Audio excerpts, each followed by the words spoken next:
All right, let's take a look at the morning's newspapers. We're joined this morning by the columnist and journalist Paul McNamee and contributing editor at the Times and Sunday Times, Cindy. Cindy, Paul, morning to you both. Morning. Happy Sunday. Let's get straight into it. We'll start with the front page of the Telegraph. Paul, you've pulled this out. So, the latest on whether or not Andy Burnham can challenge Keir Starmer eventually if he gets a seat, and what's this latest step towards that potentially? Yeah, the ongoing Labour psychodrama that just will not go away for Keir Starmer. This is now a suggestion that the NEC, the National Executive Committee, who are responsible really for running the party, are now... The mood has changed amongst them, this 10-strong committee, who previously had blocked Andy Burnham's attempt to run for an MP, if you remember, sometime back in spring when the intention was that he would run the Gorton and Denton by-election when that became free. They blocked that. At the time, they said there were legitimate reasons, mostly around the expensive mayoral election, should he stand down.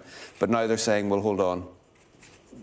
That doesn't hold anymore. There was a feeling then that it was worth protecting Keir, but they thought they'd turn things around heading into the local elections.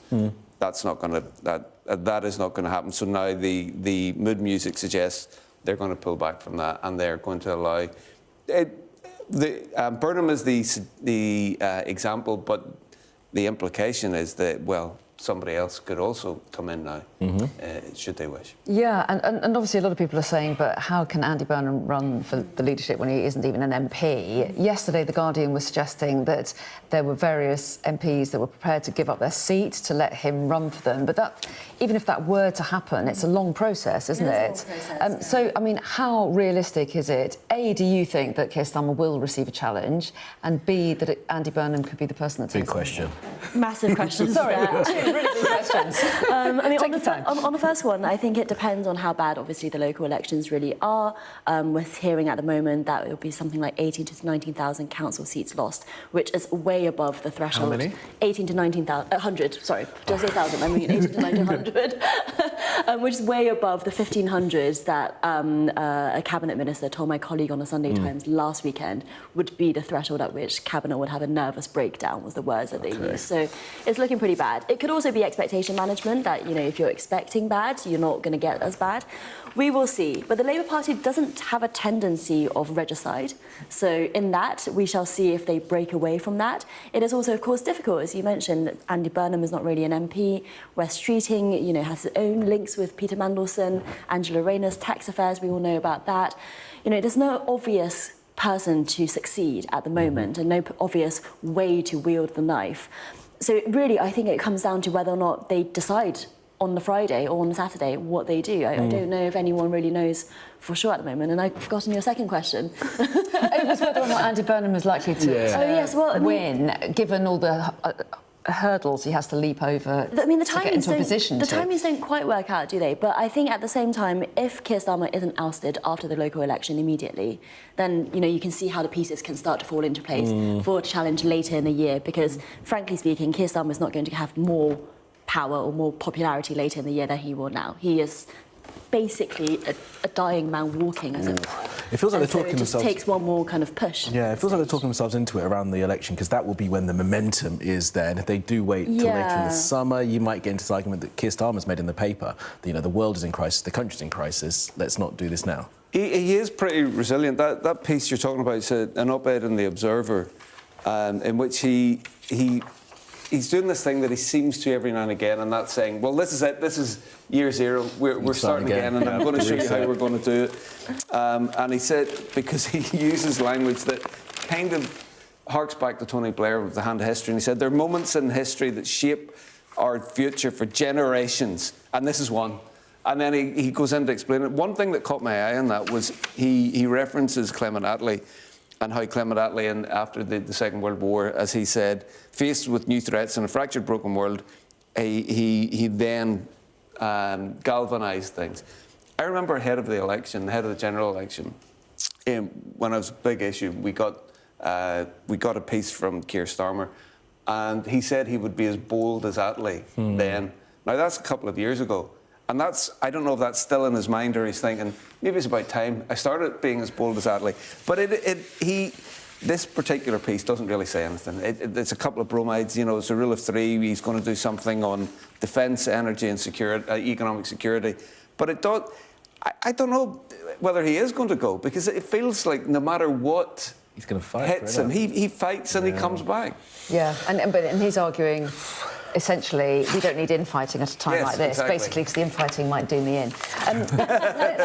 Let's go to the Sunday Times, Cindy, because they are suggesting that should Keir Starmer go, quite often, you know, Chancellor's very, very closely bound to a Prime Minister. Yeah. The suggestion that perhaps Rachel Reeves would go down with him, and this article suggesting that the bond market wouldn't like that. It's an interesting article, isn't it? I wonder where it's come from in terms of who it's convenient for. But yeah, it's basically saying, you know, if you oust the Prime Minister and the Chancellor at a time of global turbulence, we've already mentioned Iran, then that will create even more turbulence. And I think for Brits, we're so freshly traumatised from the bond market disruption from just a few years ago that those words still strike fear.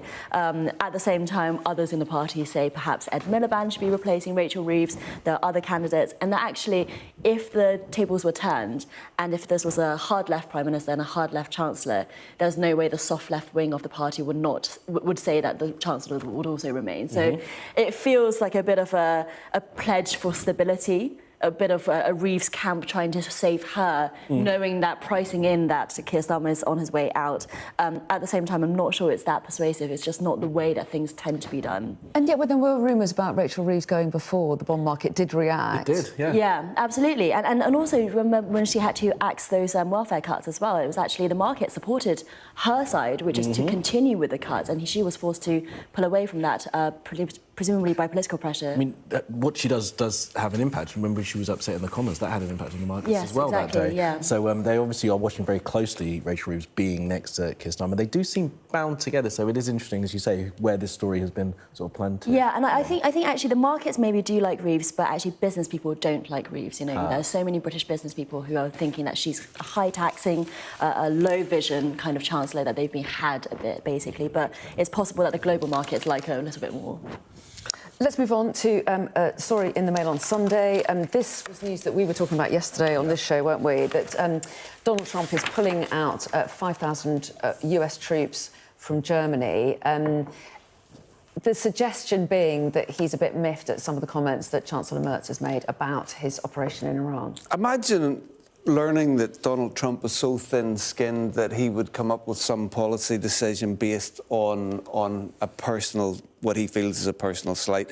And that is very much what it looks like. It looks like because Merz said, and he used the word humiliated, that has irked Donald Trump.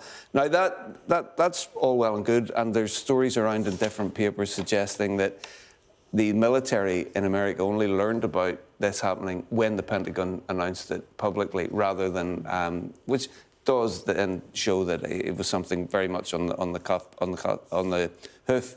But it has also brought Donald Tusk, the Polish leader, Polish Prime Minister, and former President of the European Council around the time of Brexit. He has made an intervention, and he has said that this points towards NATO disintegrating, and he is suggesting that it's not an external force that's there, it's an internal. Oh, sorry to interrupt you, we've run out of time. That's Cindy Paul. See you both next hour, and we'll see you in a couple of minutes with your headlines. The best thing about being a Sky News journalist